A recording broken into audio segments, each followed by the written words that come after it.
And it is the first act of the film is basically like Strange goes to Wanda. He lets her know all this stuff is going on. And then literally immediately is like, oh, wait, I shouldn't have told you any of this because you're the one sending the demon things and whatever. For all Doctor Strange is super smart, he sure is super dumb.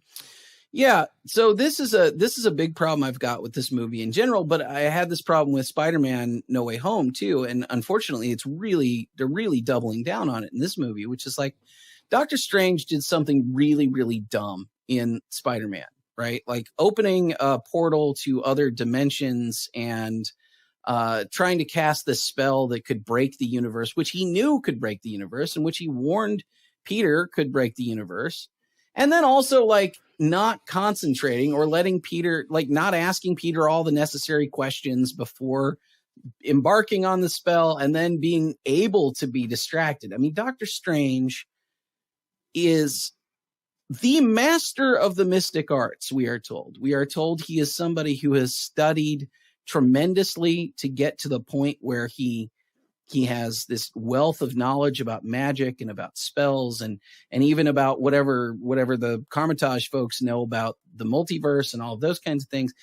And he is the quintessential adult in the room, right? Like at least as far as he's been established so far. He's arrogant and he's kind of a jerk sometimes, but he's a surgeon. He's extremely competent is what we are led to believe for everything we've met, and including throughout like Avengers, Infinity War, and Endgame, right? Like he is exceptionally competent. And then he does something in Spider-Man that is just boneheaded in its incompetence. And then this movie is him nonstop doing things that are boneheaded in their incompetence, including just going to Wanda and asking her questions and not recognizing that she's got an entire sort of fabrication built up around her and it's all illusion.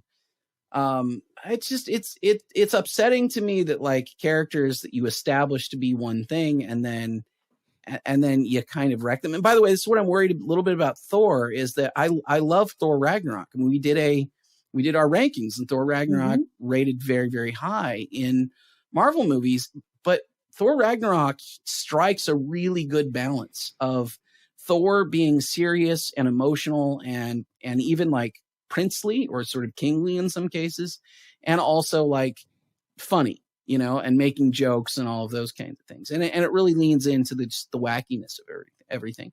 What I'm worried about Love and Thunder, though, is that it's just like the dial's been cranked to 11 on the comedy.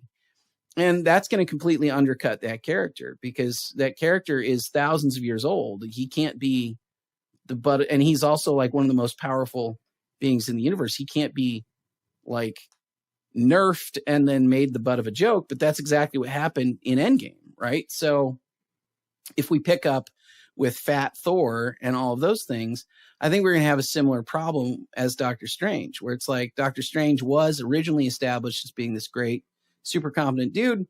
Spider-Man kind of wrecks it. And then this movie just runs with that bad idea and makes it like irrecoverable, basically, at this point.